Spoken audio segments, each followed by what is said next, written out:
Hello everyone, I'm Wendell Jones and welcome to this edition of the program, The Platform. On this program, we examine national issues.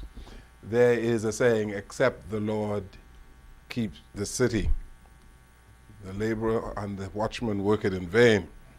Well, on our program tonight, we are going to be talking about the Big Harvest Community Sunday School.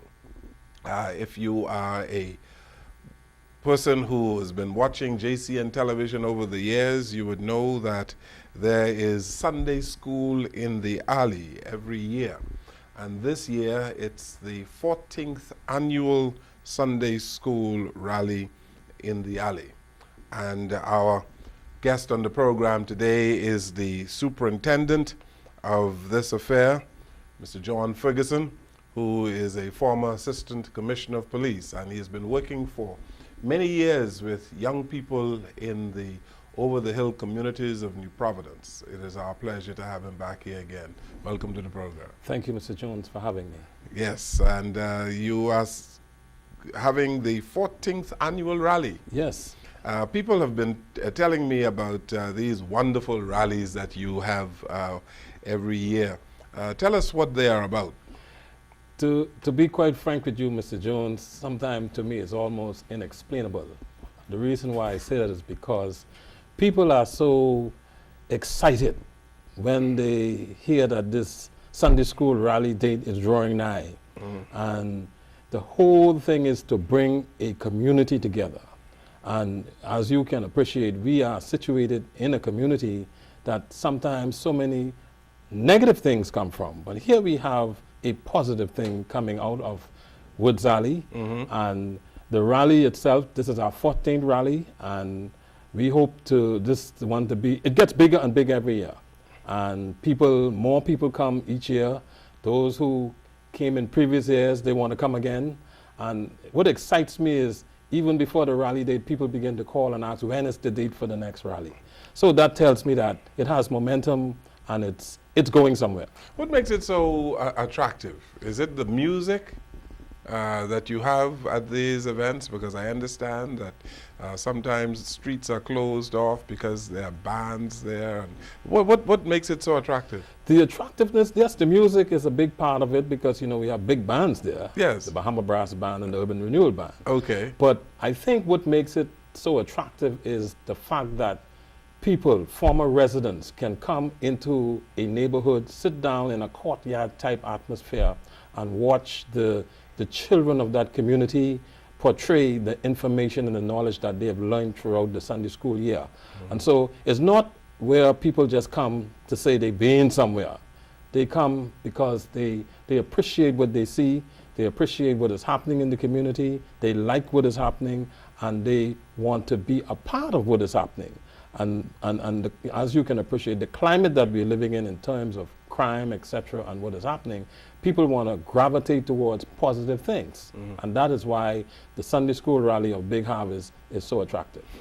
Big Harvest, why you call it Big Harvest? And perhaps you can also tell us how the vision for all of this came about. Big Harvest is because the Lord's harvest is a big harvest. And when he said the harvest is great, the laborers are few. The vision for Big Harvest, Mr. Jones, I can tell you, was a heavenly vision. And I am always satisfied that I was not disobedient to that, because God always has someone that he uses for a particular assignment. And when you have found out that you have an assignment to do, no matter how small it is, and you are prepared to do it, that's when you see the manifestation of the Lord.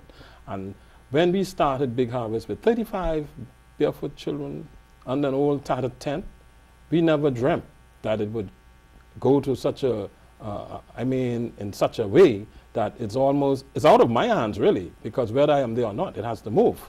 And it is now a national, what I would call, affair, because it's on the calendar of so many people, and both religious, civic, and what I like about it is, see, Sunday school is a movement. It is not something that just dropped out from somewhere. It is a movement.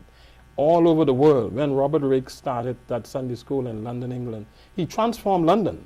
And thousands of youngsters passed through that Sunday school, where even the magistrates of that particular time commented how Sunday school in London at the time affected the reduction in crime. And you can go and Google that and find it. Same thing with what Moody did in Chicago, when he started the Sunday school in the sands of Chicago. And it is that vision that caused me and propelled me to know that the same thing that worked in those large cities at that time can work in the Commonwealth of the Bahamas. But we have lost a whole, while you have the big Harvest Sunday School in the alley, in terms of Sunday school generally in the country, they're not as well attended as they used to be back in, as they say, back in the day, Yes, back then. yes, yes. There is a decreasing number of people who are really attending Sunday schools, right? Because there were churches that held Sunday school on Sunday mornings Yes. and Sunday afternoons as well. Yes. That is not happening in most of the churches today, are they? Is it? Well, that is because, you see, the priority has shifted in a lot of organizations. And you cannot, Sunday school should never be what I would call a byproduct of what you're doing, because it always used to be the main core for, one, the advancement of the gospel, teaching of the gospel, two, growth of local churches, three, even the establishment of churches was done on Sunday school, particularly in the afternoon. That's the prime time that how it used to be in the Bahamas. And as you can recall, Right. in years gone by, the city of Nassau was quiet on a Sunday afternoon. Right. Everybody was in Sunday school. Right. All the children were in Sunday school. But you see, the priority has shifted, and we tend to let go. We kind of devalue. It's like a currency that has been devalued, you know? And so we feel as though it's not worth it. But I am of the opinion and the persuasion, and I will never be deterred for the fact that Sunday school / Sabbath school is the antidote for all and most of the problems that we are experiencing, particularly with our young people, because they have not been inoculated from birth to know that the 10 Commandments, thou shalt not kill, thou shalt not steal, the fruits of the Spirit, love. Love is a foreign language to a lot of our young people. You ask them about love, they think you're talking about some song. You understand? So that's why Sunday school is so important, and we cannot forget, Jesus Christ was the first Sunday / Sabbath school teacher. You know, Mr. Ferguson, you know, I'm glad you're here because what you are underscoring right now is failure on the part of the church to really hold these Sunday school sessions as the church used to do many years ago. Churches in this country, after their divine worship services on Sunday mornings, most of them do not hold even evening worship services, much less Sunday school for children. After the divine worship services on a Sunday morning, that's it. People go home to watch television and to carouse and whatever else, but no Sunday school. So that bespeaks failure on the part of the church. Isn't that right? I personally wouldn't say failure per se. What I would say is a neglect of the things that we once stood for, or the things that once brought us where we were. There's 6 or half a dozen. Well, it's the same thing. You know, and you know, and the church as an organization, the one that Jesus left, that's the one I'm talking about, is, in my opinion, still moving and doing what it's supposed to do. Are they really? Yeah, you see, but now what has happened, Mr. Jones? You see, denominations have kind of given priority to what they think is priority and what is not priority. And every church that I can think of has a Sunday school. But now, because of the development and what is happening in the country, you cannot be contented just at 10 o'clock for half an hour. You have a Sunday school. You have, and I always say, if you have 50 people inside a building and 300 or 400 outside the building and can't and don't know what's going on in there, then you have to take a look at what you're doing. Mr. Ferguson, you said just now that people, if you ask them about love, they really don't know what you're talking about. And you deal with young people in our country today about simple things, about civility. Yes. You talk to them, you find a whole lot of them are ill-mannered. Yeah. Some of them are impolite. Yes. Some of them do not know the simplest of biblical passages. That's right. I asked a grown man the other day about the shortest verse in the Bible. And you remember as Sunday school boys, we always knew what the shortest verse of the Bible was. Jesus wept. Jesus wept. And he couldn't tell me that for all of the tea in China. Sad.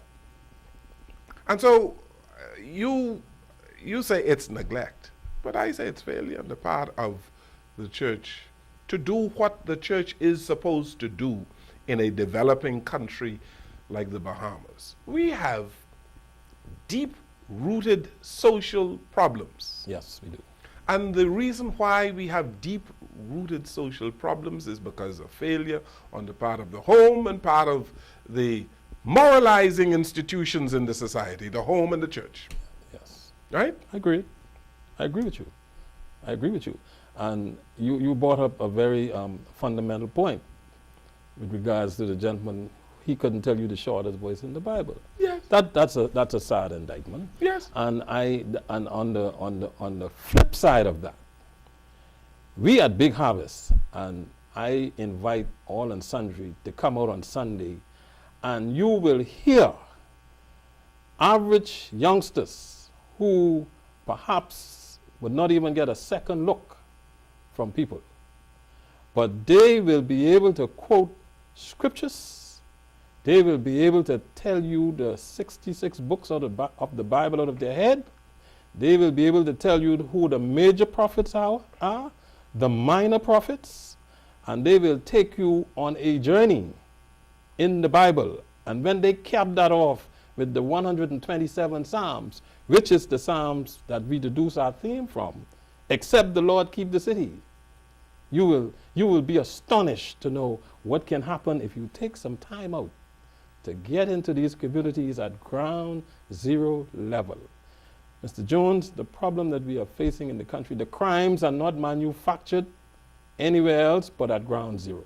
These youngsters who are committing crime, if you don't catch them now while they are young, toddlers, what do you expect? If you don't ingrain in them principles and certain convictions, and they just shoot right up, and you wait till they are 18 and 19, and they are shackled down, and then you're around their heads trying to tell them, say this, say that, and they can slap you. You know, Mr. Ferguson, you really ought to be commended, and I believe I told you this last year and probably the year before on this program for the fine work that you are doing, because you are seeking to socialize, better socialize our youth in the country, and to give them some Christian foundation. Indeed. That's what it's all about. Yes. That's what it's all about. You know, because if you get in touch with young men and women, and they have difficulty in saying the Lord's Prayer. Big problem. The Lord's Prayer. They cannot say it with any fluency or without making a mistake. If you do not say it with them, you have young men and women in this country who cannot say that. You're right. I'm telling you what I have experienced. Yes, I have experienced it as well. I've come across young people who I've interviewed who've said to me that they've not been christened. They've not been, as at birth or after they were born, Yes. their parents did not take them to church to be prayed for. That's because the parents never been. You see how sad it is? It's a generational curse, so to speak. And we wonder why the country is going south morally. I agree with you 100%, and you are perfectly right. When 20, 25, 30 years ago, I mean, the average youngster, like you said, the Lord's Prayer, the grace. Yes. I mean, that was common. Yes. And the serious part about it is the fact that our Constitution, the preamble of the Constitution says we are a Christian nation that believe in Christian principles. Yeah. But now, if you have people who can't say the Lord's Prayer and who can't tell you where Jesus was born, they have no personal relationship with Christ, that's a problem. Because when that happens, you leave the way for all kind of different influence to seep into your country. Deviant behavior. Deviant behavior. Yes. And then you wonder why a fella could kill another fella and cut him up and do as he feel like. That is not the Bahamian way. That never was in our culture. And that is because some things that we used to do, we allow it to slip. And the slippage continues unless we can get back. And I cannot overemphasize these communities.